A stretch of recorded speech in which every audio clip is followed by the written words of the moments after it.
Olá, tudo bem? Espero que você esteja bem, graças a Deus. E nesse vídeo eu vou explicar como se cria um componente Dark Mode com Vue na versão 3. Primeiramente, você vai entrar no link da organização ou do repositório que eu coloquei na descrição desse vídeo, e lá você vai fazer o clone do código em sua máquina. É, por exemplo, aqui na organização Livre Saber tem o repositório do Dark Mode View. Fazendo um clone desse código em sua máquina, na linha de comando, né, utilizando o git clone, em qualquer diretório ou repositório que você preferir. Aqui, por exemplo, está nos meus documentos. Acessando o repositório, abra o repositório em seu editor de texto ou editor de código que preferir. Aqui eu vou abrir no VS Code.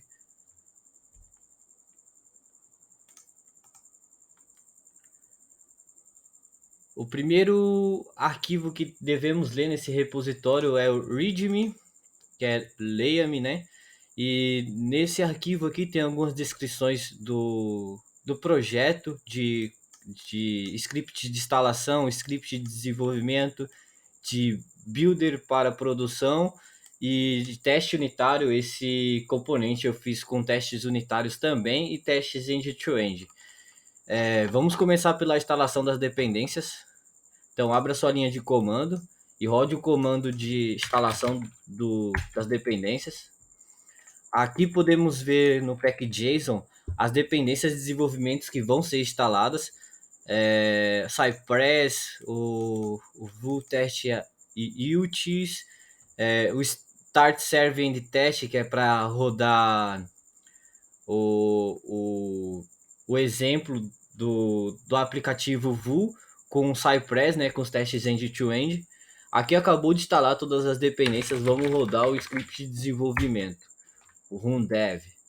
Abrindo aqui no seu localhost, acesse em seu navegador e vemos a aplicação com o componente de um botão com um sol, simplesmente escrito com Light Mode. E se você clicar, ele vira uma lua com o modo Dark, e sucessivamente se ir clicando. Esse é o componente simples que eu vou explicar como é desenvolvido. Aqui temos também nesse componente a questão de persistência de dados. Então, conforme a pessoa seleciona um tema ou outro, o dado é persistido no local storage. Então, mesmo que a pessoa troque aqui o Dark Mode, feche a página e acesse novamente, ele vai pegar a preferência persistindo. E vou explicar também como isso é feito. Vamos na página de source. Aqui temos o app view em si, né? A logo, que é o que está sendo mostrado aqui em tela. Então, se eu apagar aqui, vocês vão ver que ela some. E o botão Dark Mode, o componente, né, que traz o botão Dark Mode com todas essas configurações de script. Se eu apagar aqui, vocês vão ver que não está sendo mais utilizado ali. E isso é atualizado real time, porque está rodando aqui na sua máquina. Beleza, vamos para as partes de componentes. Acessar o arquivo darkmode.view, que é o arquivo do componente. Ele já é escrito na versão 3 do Vue.js. Primeiramente, eu vou explicar a parte do script aqui. Então, temos a importação do ref e de um water para ficar verificando a mudança da variável reativa. E a primeira constante aqui na linha 4 é o modo local. No modo local, ele verifica a preferência do Dark Mode, que é a persistência, né, do dado local. E conforme esse dado local existe ou não, ele é validado se é nulo. Se for nulo, ele trata como falso, então vai ser light mode. E se for tiver um valor aqui, ele vai transpor esse valor neste teste tenário, né? Nesse if tenário, e colocar esse valor na variável mode com a questão de ref aqui, né? Que é tornando isso uma referência reativa no Vue 3. Aqui na linha 7 temos a função Toggle Mode, que é o que vai fazer o swap, né, a fazer a troca ali do Light Mode para o Dark Mode, e também fazer a verificação e validação aqui do ícone do Sol e da Lua.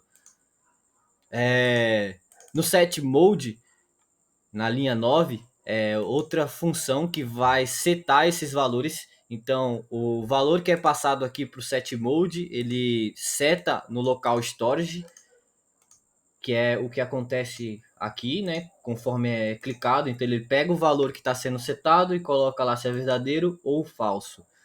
E aqui ele faz a troca da classe, que é setado no corpo do documento. Então, conforme a pessoa clica no botão, ele troca também a classe no corpo do documento, que é isso que vai possibilitar criarmos classes e variáveis CSS com um estilo distinto para luz e escuro. Aqui na linha 21 temos a utilização do set mode na primeira vez que é carregado o componente para setar o valor inicial que foi setado no local storage ou não. E temos aqui uma função water que fica verificando o mode, né? E setando conforme essa variável mode ela troca de valor, ele vai e seta a classe e seta também o dado local storage. Então essa função aqui ela é executada toda vez que a função toggle modifica o valor do modo para luz ou para escuro. E aqui no template temos apenas um botão, e nesse botão podemos verificar que temos no evento de clique a função Toggle Model, que é o que faz a troca do valor verdadeiro ou falso, e temos os dois ícones aqui da luz, né? O ícone Light Mode, que seria o Sol, e do ícone Dark Mode, que seria a Lua nesse exemplo. E temos aqui também um Tenari validando a troca do texto que tem dentro desse botão. Então, se aqui no modo for verdadeiro, ele vai colocar o Dark Mode, e se for o outro valor, é Light Mode. E é apenas isso que temos aqui nesse componente. Aqui temos um estilo básico mesmo para deixar esse componente estilizado com essa cor verde, e também centralizar o ícone. Então, se eu remover esse estilo aqui, veremos um botão sem estilo. Então, você pode estilizar a seu bel prazer esse estilo do botão, ou colocar o ícone que vocês quiserem também. Se não quiser um sol e uma lua, pode ser o que vocês quiserem. Ou também, se não quiser ícones de sol e lua, vocês podem remover e deixar apenas o texto. Esse basicamente é o componente que faz tudo isso em 50 linhas de código, né? Contando aqui os espaços também, então seria bem menos linhas de código se fosse tirar os espaços para não ficar tão legível. Beleza. E eu vou explicar agora as classes CSS, que é o que traz aqui, né? A questão do texto estar claro ou escuro. Então, na parte de assets, no meu main CSS, provavelmente na sua aplicação pode não ser o main, pode ser em algum outro arquivo de estilo, ou até nos estilos de seus componentes. Então, aqui eu coloquei no main CSS mesmo. Temos aqui a questão do corpo do documento, né, do body, e eu seto aqui duas variáveis CSS, a color primária e a color secundária. E temos aqui um corpo do documento com a classe Light Mode, com color text com o valor 22232, né? E com o valor FFF, que representaria a cor clara, o branco. E aqui temos a classe com o Dark Mode. Então, conforme a troca do botão acontece aqui e a classe troca no corpo do documento, ele troca essas variáveis CSS e acontece a mágica do claro e do escuro, do componente Light Mode e do Dark Mode. Basicamente, essas duas classes que, que fazem o efeito do Dark Mode e Light Mode. E essas duas classes é setadas aqui no set mode e no local stories ele persiste esse dado para poder, cada vez que a pessoa carregar a página, ele pegar o dado de preferência que a pessoa clicou ou não. Então, com esse componente básico e de botão, você consegue colocar um estilo Dark Mode com um toggle, né, de classe ali no corpo do documento e também persistir essa informação no browser da pessoa, né, do cliente que está acessando. Podemos aqui, por exemplo, trocar essas cores também, ao invés de colocar do branco para o preto, eu posso colocar, por exemplo, do vermelho para o branco. Então, troquei aqui o CSS, então conforme eu vou trocar, você viu que já não ficou mais preto, agora ficou tudo vermelho, né?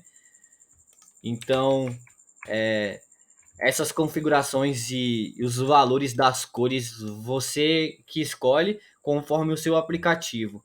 O componente Dark Mode apenas vai setar, conforme eu tenho dito, o valor verdadeiro e o valor falso da luz e do escuro no corpo do documento. Então ele vai setar a classe no corpo do documento e também setar o dado local persistindo essa informação, se ela é verdadeira ou falsa. E basicamente é isso. Eu vou agora explicar as partes de teste unitário que faz validar isso que o componente está propondo a executar, né? Então, se vimos aqui no componente de spec Dark Mode, vemos que temos um teste unitário básico com algumas validações. A primeira validação no Describer. Primeiro eu vou rodar todos esses testes unitários, né? Então, conforme temos aqui no pack.json os scripts, né? Eu vou rodar esse do teste unitário e aqui também no README você pode ter essa informação, o, o nome do script para rodar os testes unitários. Então eu vou rodar aqui os testes unitários. O comando de teste unitário.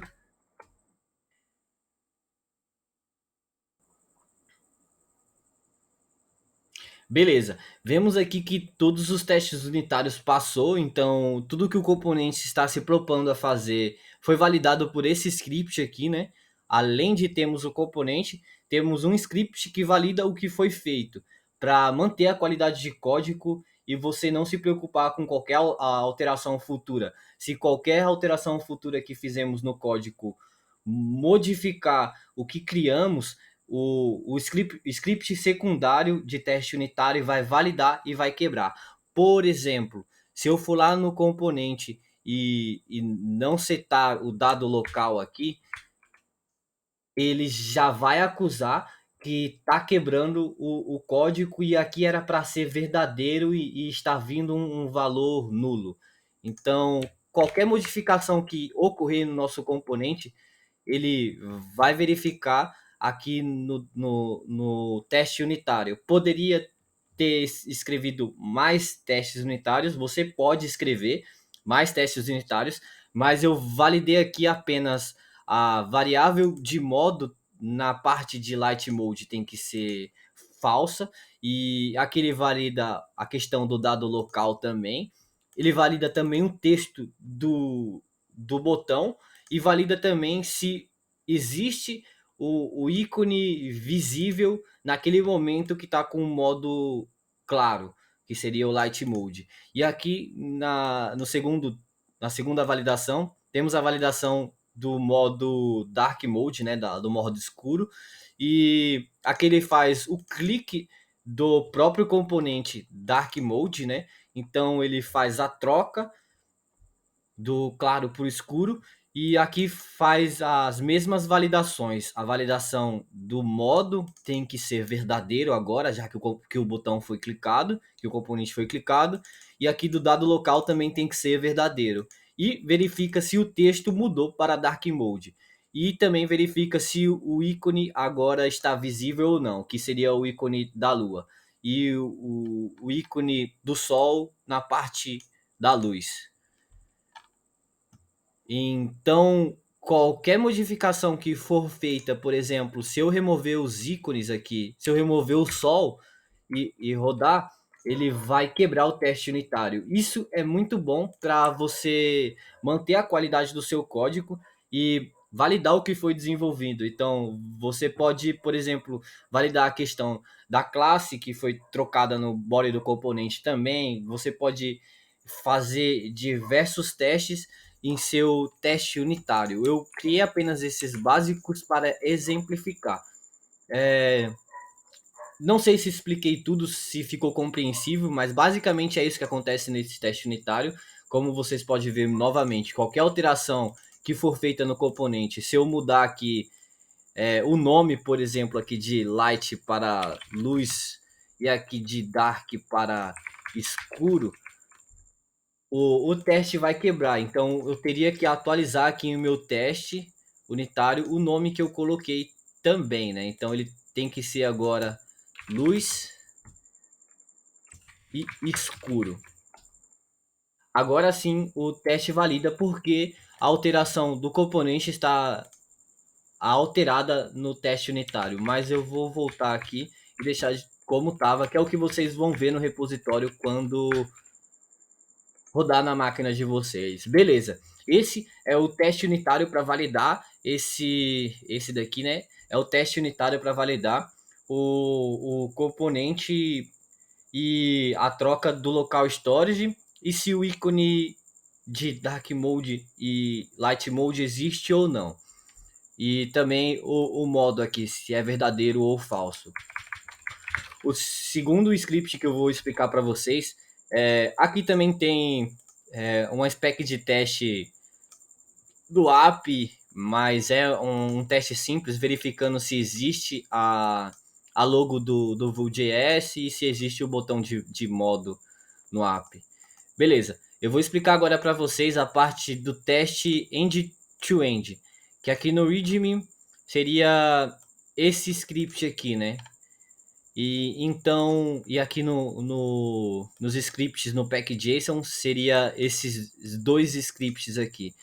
Então, na sua linha de comando, você vai rodar esse script. Eu vou rodar ele em desenvolvimento, né, que é com final dev. Beleza. Aqui no Cypress e no E2E, né, que seria end-to-end, temos o script aqui que vai testar também de uma forma não unitária, igual o teste unitário, mas de uma forma como se fosse uma pessoa utilizando ali o site ou o navegador de uma forma automática, clicando no botão ou desclicando no botão e verificando também se o ícone de sol existe e o ícone de lua existe. Então, aqui acabou de rodar na minha máquina. Eu vou abrir. Você pode abrir no seu browser de preferência. Eu vou abrir no primeiro browser aqui que apareceu. Então, temos aqui o nosso spec de teste end-to-end Dark Mode. Eu vou clicar nela. E o Cypress acabou de fazer a validação. E é tão rápido que eu vou rodar até novamente, né? Então ele vai lá e verifica a primeira vez, não sei se dá para notar, mas ele tá claro e depois vai para o escuro. Então aqui podemos ver de uma forma mais pausadamente o que está acontecendo nesse teste automático no browser, né? Como se fosse realmente uma pessoa utilizando ali a aplicação já renderizada. Diferente do teste unitário, que ele testa só o pedaço do código. E então aqui ele primeiro vai visitar a primeira página do app e depois ele vai verificar se tem esse conteúdo de texto Light Mode e depois ele vai procurar o ícone de sol com o Aria Label e com Light Mode e verificando que está tudo ok, ele dá um assert P e valida aqui que esse teste passou. E ele vai para o próximo teste, que é do Dark Mode. E no próximo teste ele procura o botão de troca do modo, né, Dark Mode para Light Mode, e faz o clique nesse botão. Então aqui podemos ver que a função de clique é executada e temos até ali uma descrição ali, ó. Quando eu passo o mouse em cima da parte do clique na linha 2, ele vai mostrar o before e o after, que é o antes e o depois. Então, before e after depois de clicar. Isso é muito interessante, que você consegue ver pausadamente o que o script está fazendo e validando. Aqui, conforme foi clicado, ele vai verificar se existe o conteúdo Dark Mode, o texto, né, Dark Mode no botão, e também verificar se existe o ícone dentro do botão com a lua. E basicamente esse é o teste end-to-end que foi escrito para validar o componente de Dark Mode que eu acabei de explicar para vocês. Então, vou fechar aqui, já que está passando o teste, e voltando aqui para ficar mais exemplificado.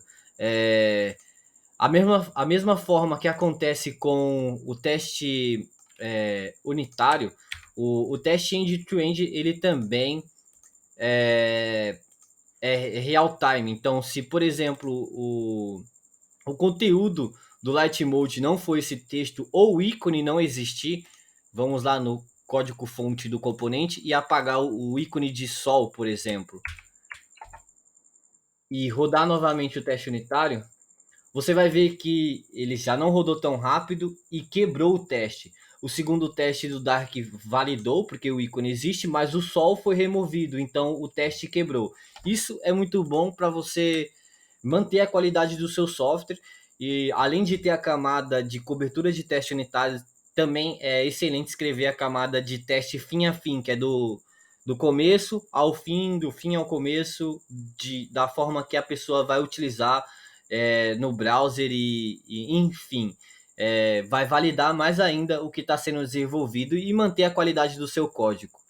Então aqui, se eu remover também o ícone da lua, ele vai quebrar os dois testes.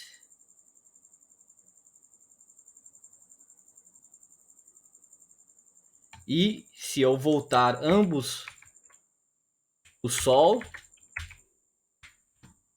e rodar o teste novamente, ele passou. E se eu alterar o texto da mesma forma que aconteceu com o teste unitário, colocar aqui escuro mode e luz mode, e rodar novamente os testes, ele vai quebrar falando que não passou aqui com o conteúdo, porque o texto agora está diferente no componente. Então, se você fizer qualquer alteração, lembre sempre de atualizar o seu teste unitário e o seu teste end-to-end, para que essa alteração reflita e não quebre os testes. E se qualquer outra alteração que tenha efeito colateral no seu código aconteça, o teste end-to-end e o teste unitário vai validar que sua aplicação ainda está nos conforme foi desenvolvido. Então, se qualquer outro efeito colateral ou outra alteração existir aqui e não tiver do modo que os dois scripts de validação foi escrito para validar, ele vai quebrar e vai dizer que aquilo que foi desenvolvido já não está mais como antes. Então, basicamente é isso.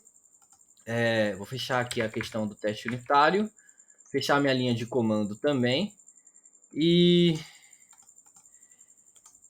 aqui de questão de estudo mesmo, além do componente Dark Mode, a spec de teste unitário, de teste end-to-end, eu também coloquei esse projeto no Firebase, né? Então tem aqui algumas configurações do Firebase.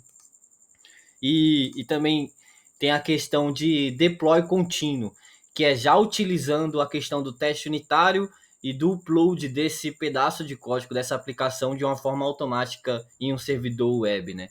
Então aqui temos o arquivo do GitHub Actions que roda lá o np Run Builder e roda o teste e depois faz o deploy nos servidores Firebase do Google. E Isso é muito bom para desenvolvimento, porque você já não se preocupa mais em fazer o upload da sua aplicação, e conforme tem os testes unitários valida antes de subir sua aplicação para o servidor web. Então aqui temos o exemplo desse componente disponível de forma pública para todo mundo no mundo todo acessar. E espero que eu tenha conseguido explicar de uma forma didática para você. Se você não conseguiu algum ponto entender ou compreender a questão do teste unitário, do teste end-to-end, ou da questão de persistência do dado, ou da questão da troca da classe, ou como funciona a questão do estilo escuro e do estilo claro, aqui utilizando as variáveis CSS, eu peço que você comente nesse vídeo, que eu vou ter o prazer de te ajudar, e eu desejo muita sorte em seus estudos e que Deus te abençoe. E até outro vídeo.